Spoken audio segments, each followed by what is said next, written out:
We've left the Waitangi Treaty Grounds and made a last-minute decision to head to the northernmost tip of the North Island, to Cape Reinga. This part of the country is extremely sparsely populated. It's a protected conservation area and it has no town and no permanent residents. But am I ever glad we made this last-minute decision? Check out this scenery. We continued north along State Highway 1, further into Te Taitokoro, the Maori name for Northland.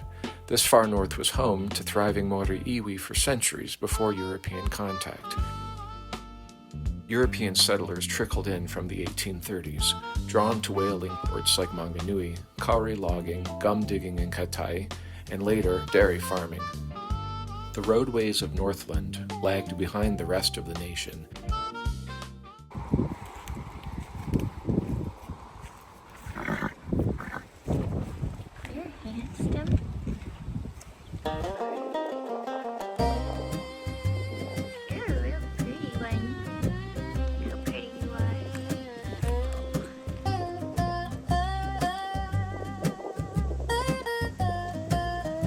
We couldn't help but stop to admire this gorgeous stallion.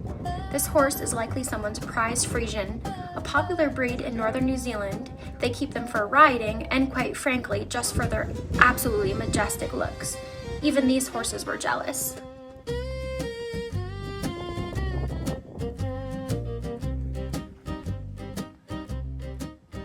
we are at the campground at Cape Reinga.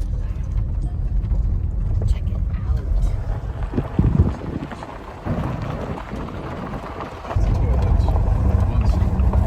Sun is setting, unfortunately, but hey, at least it's still light out.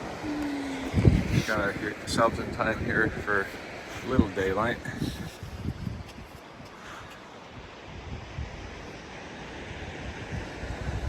We settled into Tapo Tupotu Beach Campground just before twilight, landing Cape Reinga Lighthouse at dawn. That night, we sat out and watched the Milky Way appear and disappear behind invisible clouds. We tried and failed to capture the view on camera. You have to go to see it for yourself.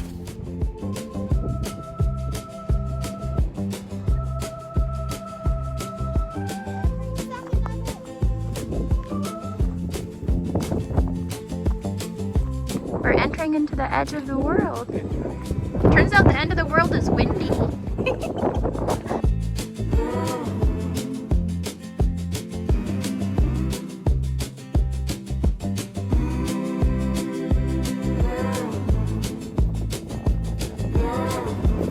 On the end of the world, as you know it. Cape Reinga, New Zealand. We're in the north part of the Northland, way up to the very tippity top of the country. As far as you can get, in fact. That's the furthest you can get in New Zealand. Yeah. That lighthouse. We've made it to the Cape Reinga Lighthouse at last. One of the most spiritually and geographically significant places in New Zealand. According to Maori beliefs, spirits of the dead travel north along the island and leap from the cliffs into the sea here to begin their journey to the ancestral homeland. All the places. The Maori call the collision of the two seas, the Tasman and the Pacific, the meeting of male and female waters. And it's really spectacular to see the different colored currents coming together here. This smashing together of two oceans creates dangerous seafaring conditions, which is exactly why the lighthouse exists, to protect its busy shipping lane from meeting the tragic fate of many ships in the 1800s. Built in 1941, it has been unmanned since 1987 and now stands on guard, alone.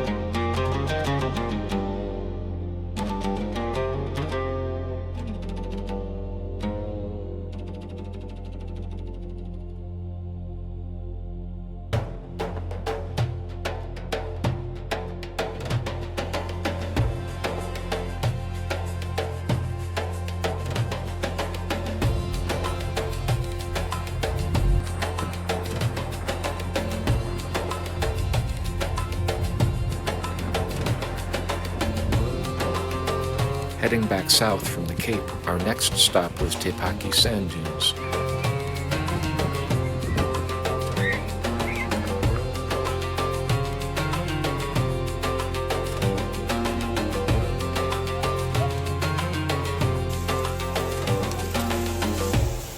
Oh my god, it's Cuddy.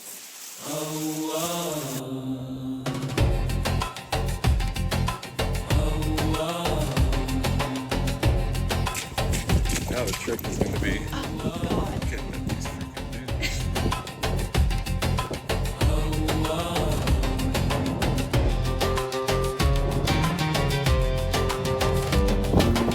Pretty crazy on these dunes. I don't think we're going to really be able to hear.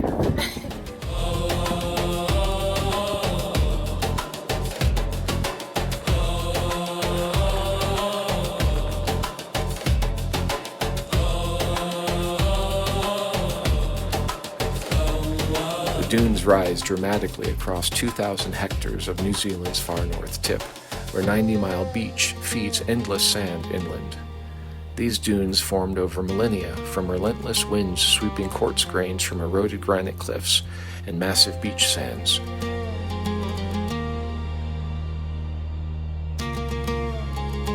Prevailing westerlies sculpt them into ever-shifting pyramids up to 170 meters high, a process ongoing since the last ice age. Today, gusts whip across them just as fiercely, constantly reshaping ridges and hollows.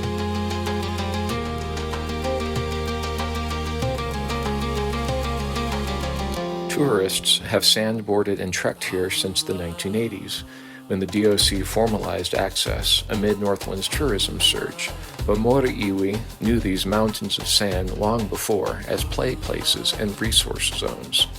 Fun fact, the 2021 re-release of Frank Herbert's Dune was not recorded here. For a heater in here, but I don't see one. It's kind of surprising, honestly. Yeah, for the winter time, it gets awfully chilly. Yeah. Cold air on my tongue, breath like little ghosts, boots on gravel every step, a tiny toast, to the day just starting, to the sky still pale, hands in pockets, following that crooked rail. I take a stroll down by the river, crisps fall morning on my skin. All these birds are writing letters in a language I feel within. Every chirp a tiny wonder, every branch a quiet hymn. I take a stroll down by the river, let the world just wander in.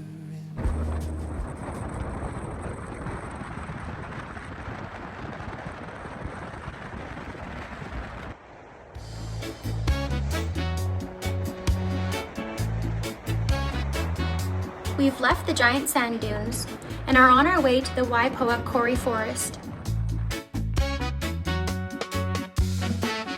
As we passed through Amapare, a super charming town, we had to stop to admire the stunning Hokianga Harbor, a huge tidal harbor that boasts its own giant sand dunes that watch over the narrow entrance to the Tasman Sea. Maori oral history says the legendary voyaging navigator Kupe explored this harbor around 950 AD. Kupe is credited with discovering New Zealand. This area has been continually inhabited for over 1,000 years.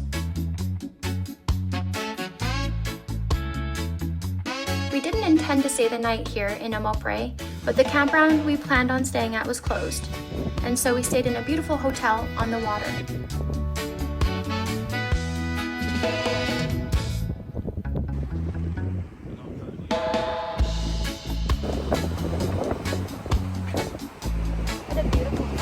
Yeah, I'll say.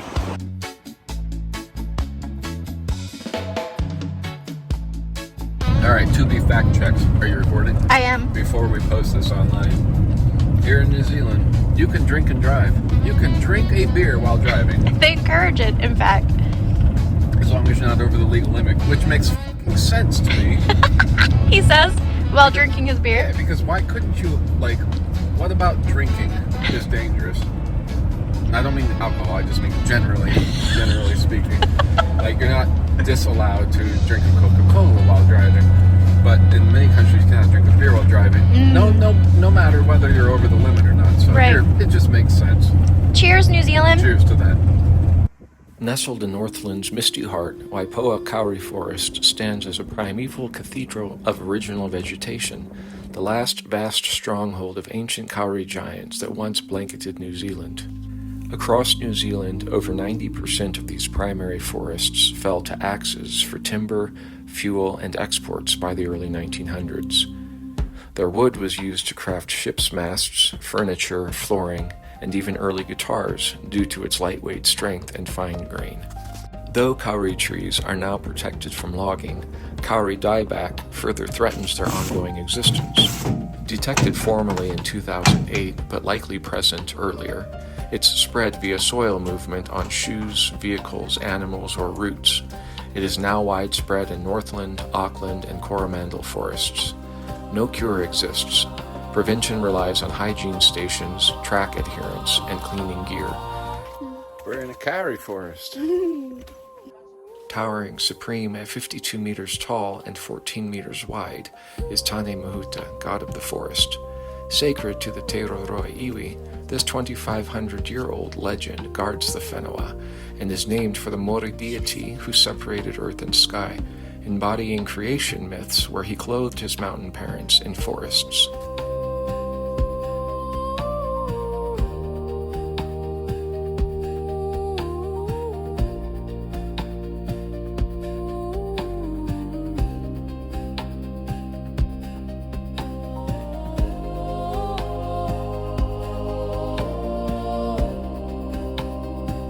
Kauri trees host vibrant communities high in their canopies, where mosses, lichens, ferns, and orchids perch on branches, drawing moisture and nutrients from air and rain rather than the tree itself.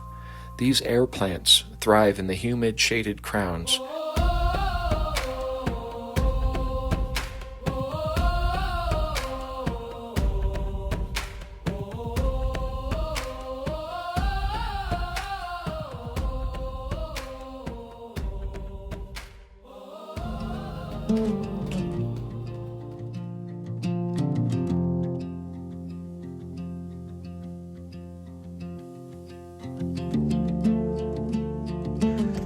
Okay, we're here at Kai Iwi Lakes, and we kind of forget to do filming of some basic things, but But not very glamorous things. right. Well, it's fun anyway. It is. But we did have lunch in the van because it was raining, but have come back out. But what that entailed was putting suitcases into the front seats and setting up the table, cooking soup on the stove, and cheese and crackers, and yeah, just a really yummy soup and cracker kind of lunch.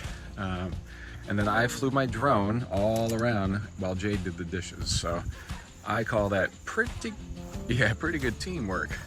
But yeah, here's the lake, which we've got view of from the drone as well. And it's a spring-made lake, or we'll have to look into all the details. I can't remember exactly. But yeah, it's spring-fed, and it's very, very deep, which you'll see in some of the drone footage.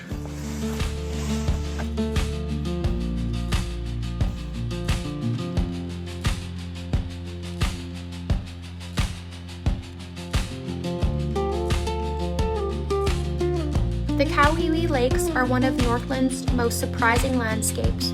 Bright turquoise freshwater lakes surrounded by white sand dunes and forest.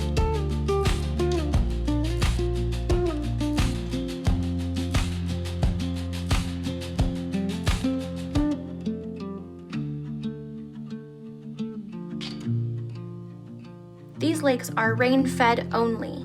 No rivers flow in or out. They are some of the cleanest and clearest lakes in New Zealand.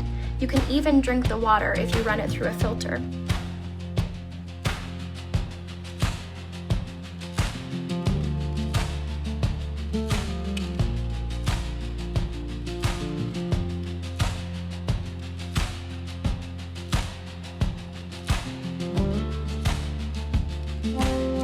These 3 lakes formed thousands of years ago when strong west coast winds piled up the dunes and rainwater filled the hollows, creating these famous lakes.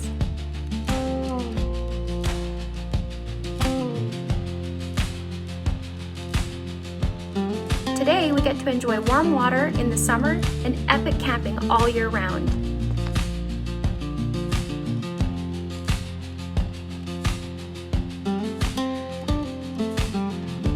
It took us about 40 minutes to walk all around the middle lake, which is actually Kai Iwi Lake.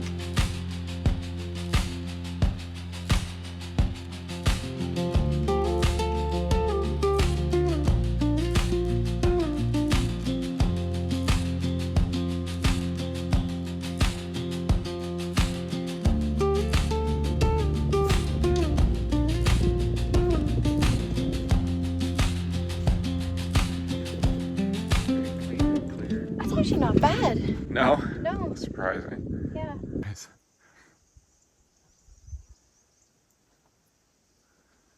Walking on the trail. Yeah. With my girlfriends. That's me.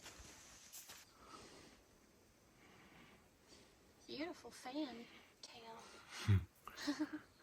Mr. Fantail. Hi. Wow. Hi. What a beaut. Fantail Alley. I love their little squeaks. Squeaks. Hi, Froggy. Oh, you're cute. Join us next time for our 4th episode as we complete our journey through the rest of New Zealand's North Island.